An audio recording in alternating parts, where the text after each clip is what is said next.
এক কোটিপতি যুবক হাওড়া ব্রিজের ফুটপাতে দাঁড়িয়ে দেখলো একটি মেয়ে ভিক্ষা করছে। তখন সেই মেয়েটির কাছে গিয়ে বলল, তুমি আমাকে বিয়ে করবে? ঠিক সেই সময় কিছুটা দূরে পুলিশের একটি গাড়ি এসে দাঁড়ালো। দুজন কনস্টেবল হন্তদন্ত করে তাদের দিকে দৌড়ে এলো। কিন্তু কেন, এরপরই বা কী ঘটলো তা জানলে আপনার পায়ের তলা থেকে মাটি সরে যাবে। তাই আজকের ভিডিওটি একটু স্কিপ না করে একদম শেষ পর্যন্ত দেখুন। কলকাতার এক শীতের সকাল, রাস্তার বাতিগুলো তখন আধো আধো অন্ধকারে কাঁপছে। হাওড়া ব্রিজের ফুটপাতে রোজকার মতোই বসেছে ভিক্ষুকেরা। কেউ খালি পায়ে, কেউ ছেঁড়া কম্বল শরীরে ঢেকে, কেউ বা গুনগুন করছে ভিক্ষার জন্য প্রার্থনা। শহরের মানুষজন তাড়াহুড়ো করে ছুটছে নিজেদের কাজে, কেউ দিচ্ছে একটুখানি ভিক্ষা, কেউ তাকিয়েও দেখছে না। হঠাৎ সেই ভিড়ের মতো এক লম্বা পরিপাটি মানুষকে দেখা গেল। কালো ব্লেজার, সাদা শার্ট, দামি ঘড়ি, চোখে মুখে তীক্ষ্ণতা। আর নাম অচিন্ত চৌধুরী। কলকাতার নামকরা ব্যবসায়ী, কোটিপতি, কিন্তু আজ তার চোখে ভিন্ন এক ভাব। গাড়ি থেকে নেমে তিনি সোজা এগিয়ে গেলেন ফুটপাতের দিকে। মনে হচ্ছিল এই ভিড়ের মধ্যে কেউ আছে যাকে তিনি খুঁজছেন।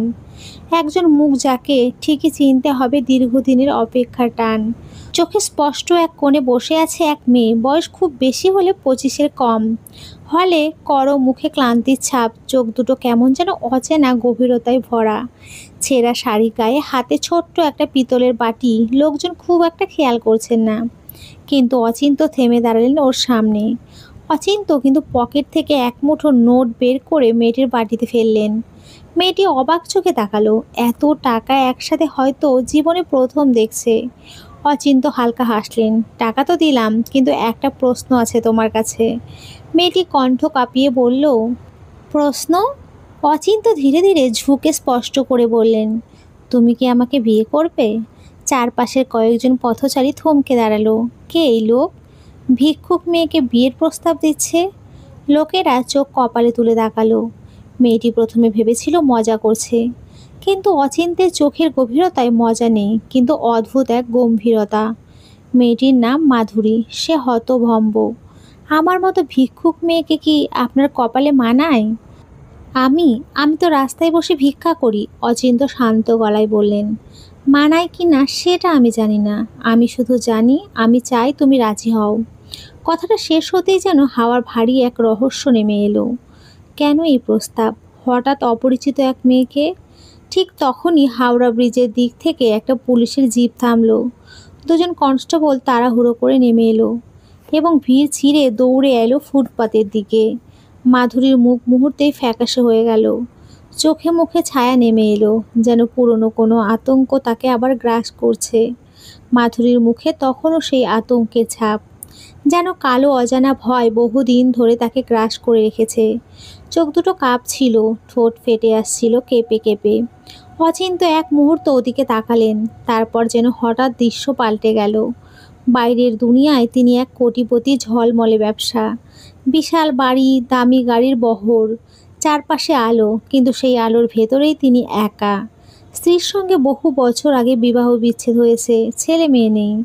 যদি তখনই তাকে পেতাম হয়তো সব ঠিক হতো, কিন্তু জীবন কখনো সরল নয়। এক অজানা কারণে মাধুরী হারিয়ে গিয়েছিল, আর আজ বহু বছর পর তাকে খুঁজে পেয়েছি। কিন্তু আসল রহস্য লুকিয়ে আছে তার অতীতে। 20 বছর আগে অচিন্ত ছিলেন সাধারণ এক যুবক। দরিদ্র পরিবারে জন্ম। বাবা ছিলেন বাস কন্ট্রাক্টর, মা লোকের বাড়িতে কাজ করতেন। সংসারে দুটো ভাত জোটানোই ছিল যুদ্ধের মতো। তবুও অচিন্ত স্বপ্ন দেখতেন একদিন তিনি বড় হবেন। পড়াশোনার খরচ জোগাতে দিনে স্কুল, বিকেলে পুরনো বই যা পেত তাই বিক্রি করত সে। সেই কষ্টের দিনগুলোতেই অচিন্তের সঙ্গে পরিচয় হয়েছিল এক ছোট্ট মেয়ের। ফুটপাতে ভিক্ষা করত, নাম ছিল মাধুরী। প্রথমে তো ওরা কেবল কথাবার্তায় বলতো, কিন্তু আস্তে আস্তে দুজনের মধ্যে এক অদ্ভুত বন্ধুত্ব গড়ে ওঠে। মাধুরী জানতো অচিন্ত পড়াশোনা করছে, আর টাকার অভাবে মাঝে মাঝে বই খাতা কেনা সম্ভব হচ্ছে না। নিজের ভিক্ষার পয়সা থেকে মাধুরী মাঝে মাঝে তাকে 1-2 টাকা দিত, যাতে অন্তত খাতা বা পেন্সিল কেনা যায়। অচিন্ত অবাক হয়ে বলতো, তুই তো নিজেই খেতে পারছিস না ঠিক মতো, আমায় দিচ্ছিস কেন? মাধুরী হেসে বলতো, আমার মা বাবা তো সেই ছোটবেলায় আমায় পালিয়ে ফেলে গেছেন। বস্তির বুড়িমায় মানুষ করেছে আমায়। কোনো রকমে বেঁচে আছি আমি, কিন্তু তোমার কথা আলাদা অচিন্তদা। মেয়েটির চোখ দুটো তখন হালকা ছলছল করতো, কিন্তু ঠোঁটে ফুটতো এক আশ্চর্য হাসি। তারপর থেমে থেমে চোখ নামিয়ে নরম গলায় বলতো, তুমি পড়াশোনা করে বড় কিছু হবে, আমি পড়বো না, কিন্তু তোমার মধ্যে আমার স্বপ্নটাও বেঁচে থাকবে। এমন কথা শুনে অচিন্তের মন কেমন হালকা হয়ে যেত। মনে হতো দারিদ্র্যের ভেতরে থেকেও যেন আলো ঝলমল করে উঠেছে তাদের ছোট্ট বন্ধুত্বে। সেই ছোট্ট মেয়েটি অচিন্তের সবচেয়ে বড় প্রেরণা ছিল। পুরনো বই বিক্রি করে অল্প টাকা জমলে দুজনে ভাগাভাগি করে খেত। কখনো ভিক্ষার পয়সা, কখনো বিক্রির লাভ। দুজনের কষ্টে বোনা ছিল এক রকমের অদ্ভুত বন্ধন। সময় এগোলো, অচিন্ত অগাধ কষ্টের মাঝেও পড়াশোনা শেষ করলো। এরপর ব্যবসায় নামলো। ধীরে ধীরে একে একে স্বপ্ন পূরণ হতে শুরু করলো। আজ তিনি কোটিপতি, কিন্তু মাধুরী একদিন হঠাৎ করে হারিয়ে গেল ভিড়ের শহরে। অচিন্ত বহু খুঁজেছিলেন, কিন্তু তাকে আর খুঁজে পাননি। যেন শহরের ধুলোয় গিলে নিল মেয়েটিকে। তবুও মনের গভীরে একটা ব্যথা রয়ে গেল। যে স্বপ্নের সূচনা দুজনে মিলে করেছিল, তার গন্তব্যে পৌঁছালেন তিনি একা। বছর কেটে গেছে, সাফল্য আর অর্থের চূড়ায় উঠেছেন তিনি। তবুও মাঝখানে গভীর রাতে হঠাৎ করে মনে পড়ে যেত মাধুরীর কথা। সেই কণ্ঠ, সেই হাসি, আর কপালের ছোট্ট দাগটা যেন এখনো চোখের সামনে ভাসে। আর আজ অচিন্তের মনে আরও গভীরভাবে জেগে উঠল তার স্মৃতি। কারণ আজ মাধুরীর জন্মদিন। এই দিনটা অচিন্ত কখনোই ভুলতে পারেনি। ছোটবেলায় প্রতিবার জন্মদিনে মাধুরী তাকে টেনে নিয়ে যেত গঙ্গার ধারে। দুজনে বসে গল্প করত, স্বপ্ন বুনত কেমন হবে তাদের আগামী জীবন। সেই স্মৃতি আজ সকালে তাকে টেনে এনেছিল এখানে। বহু বছর পর তিনি ভেবেছিলেন হয়তো একটু শান্তি পাবেন পুরনো জায়গার বাতাসে। কিন্তু গঙ্গার ঘাটে পৌঁছে তার চোখ হঠাৎ থেমে গেল। ফুটপাতে বসে আছে এক ভিখারিনী। মুখটা যেন কেমন চেনা চেনা লাগছে। আর ঠিক তখনই তিনি দেখলেন কপালে সেই পুরনো কাটার দাগ। অচিন্তের বুক কেঁপে উঠল। এ কি সত্যিই সেই মাধুরী? জন্মদিনের দিনে আবার তার সঙ্গে দেখা, নাকি এ কেবলই নিয়তির এক অদ্ভুত খেলা? মাধুরী শুধু ভিক্ষুক নয়, ছোটবেলায় তাকে বাবা মা এক বস্তির বুড়িমার কাছে রেখে চলে যায়। এরপর থেকে সে নিজেকে সামলাতে শিখেছে। এখন সে লুকিয়ে আছে তার অতীত জড়ানো এক ভয়ঙ্কর ঘটনার সঙ্গে। মাধুরী আগে কাজ করত এক ধনী ব্যবসায়ীর বাড়িতে পরিচারিকা হিসেবে। সেই ব্যবসায়ী তাকে প্রতারণা করে এক নকল কেসে ফাঁসাতে চেয়েছিল। পালিয়ে শেষে আশ্রয় নিয়েছে ফুটপাতে, যেন সাধারণ ভিক্ষুক ভেবে কেউ চিনতে না পারে। অচিন্তের হঠাৎ প্রস্তাবে মধুর হৃদয় কেঁপে উঠল। এই লোককে, কেন সে তাকে বিয়ে করতে চাইছে? সে কি জানে কিছু, নাকি অন্য কোনো কারণ যা মাধুরী নিজেও বুঝতে পারছে না? মাধুরীর চোখে অচেনা গভীরতা, আর কপালে অতীতের ক্ষত চিহ্ন। অচিন্ত চুপচাপ বসলেন তার পাশে এবং শান্ত গলায় বললেন, আমার সঙ্গে চলো। আজ রাতটা আমার কাছে কাটাও, তারপর সিদ্ধান্ত নাও। মাধুরী দ্বিধায় পড়ল। এদিকে পুলিশের ভয়, অতীতের আতঙ্ক। সে নীরবে রাজি হলো। জানে এক রাতের আশ্রয় তাকে নিরাপত্তা দেবে।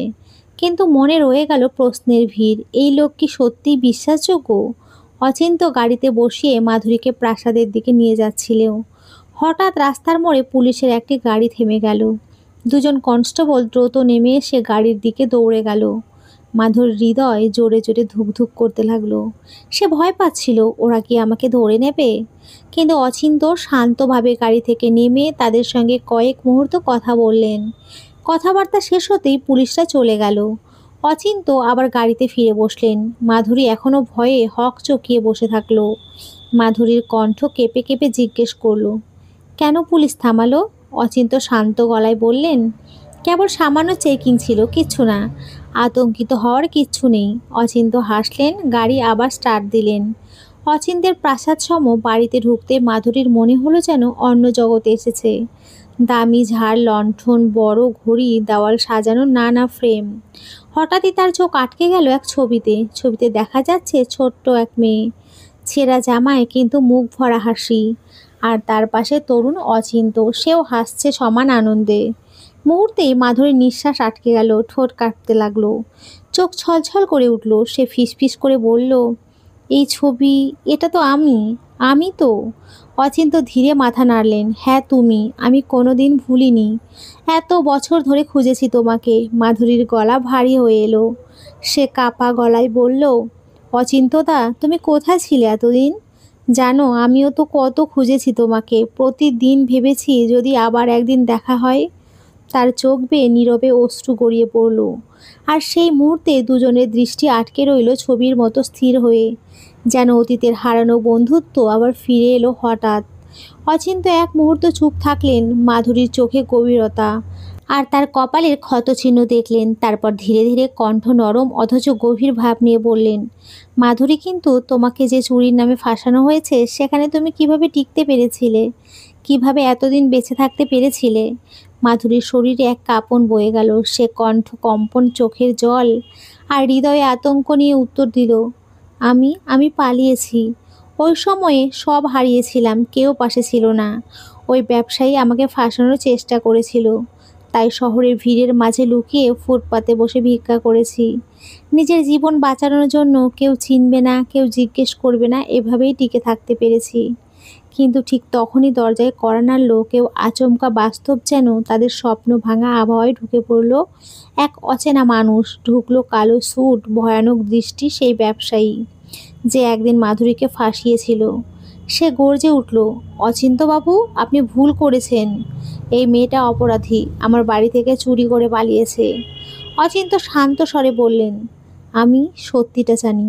তোমার মিথ্যে আর বেশি দিন টিকবে না। আমি নীরবে প্রমাণ জোগাড় করেছি। প্রয়োজন হলে এগুলো কালই আদালতে উপস্থাপন করব। ব্যবসায়ী হুমকি দিয়ে চলে গেল। মাধুরী বিস্ময়ে তাকিয়ে রইল। এত বছর সে ভয়ে পালিয়ে বেরিয়েছিল, অথচ অচিন্ত নীরবে সত্যটা সংগ্রহ করে ফেলেছে। এটা বুঝে অবাক হয়ে গেল সে। তখনই মাধুরী আস্তে করে বলল, কেন করবেন এসব আমার জন্য? আমি তো শুধু এক ভিক্ষুক। অচিন্ত এগিয়ে এসে বললেন, তুমি শুধু ভিক্ষুক নও, তুমি আমার অতীত, আমার প্রতিশ্রুতি। আমি একদিন বলেছিলাম আমরা দুজনই একদিন সুখের জীবনে থাকব। আমি সফল হয়েছি, কিন্তু তোমাকে ছাড়া সেই জীবন ফাঁকা। তাই আজও জিজ্ঞেস করছি, তুমি কি আমাকে বিয়ে করবে? মাধুরীর চোখে জল, ঠোঁটে কম্পন। বাইরে ভোরের আলো ফুটেছে, শহর আবার জেগে উঠেছে। জানালার কাছে আলো পড়ে যেন এক নতুন শুরু ঘোষণা করলো মাধুরী। ধীরে ধীরে মাথা নাড়ল। হ্যাঁ। এর পরের দিন অচিন্ত সমস্ত প্রমাণ আদালতে উপস্থাপন করলেন। ব্যবসায়ীকে দোষী সাব্যস্ত করা হলো। বিচার শেষ হতেই অচিন্ত মাধুরীর হাতে ফিরিয়ে দিলেন নিরাপত্তা, প্রতিশ্রুতি এবং ন্যায়ের নিশ্চয়তা, সব কিছুই, যা এতদিন শুধু স্বপ্নের মতো ছিল। পরের সপ্তাহে খবরের কাগজে হইচই। কোটিপতি ব্যবসায়ী অচিন্ত চৌধুরী বিয়ে করলেন প্রাক্তন ভিক্ষুক মেয়েকে। মানুষ তো অবাক, কারো চোখে বিদ্রূপ, কারো চোখে প্রশ্ন, আবার অনেকের চোখে অদ্ভুত সম্মান। কিন্তু অচিন্তের কাছে এসবের মূল্য নেই। তার জীবনের ধাঁধা আজ মিটেছে, আর মাধুরীর জীবনে এসেছে নতুন সূর্য। বিয়ের পরে সেই দীর্ঘদিন ধরে আটকে থাকা বড় ব্যবসায়ী ডিলও চূড়ান্তভাবে সাফল্য লাভ করলো। এক কঠিন পরিশ্রমের শেষে সব ঠিকঠাকভাবে দাঁড়ালো। অচিন্ত এবার সত্যি অনুভব করলেন, সফলতা শুধু অর্থ নয়, শান্তি, প্রতিশ্রুতি আর ভালোবাসা আর পূর্ণতা। অচিন্তের অদ্ভুত প্রস্তাবের পেছনে লুকিয়েছিল কেবল অর্থ বা দয়া নয়, ছিল এক দীর্ঘদিনের অটল প্রতিশ্রুতি আর অচেনা গভীর ভালোবাসার রহস্য। আর আজ সেই প্রতিশ্রুতি পূর্ণ হলো, সাথে এসেছে জীবনের আরও একটি বড় সাফল্য। বন্ধুরা, আজকের এই গল্পটি তোমাদের কেমন লাগলো সেটা কমেন্ট করে অবশ্যই জানিও। আর তোমরা সকলে খুব ভালো থেকো, সুস্থ থেকো। সকলকে অসংখ্য ধন্যবাদ। নমস্কার বন্ধুরা, সবাই খুব ভালো থেকো।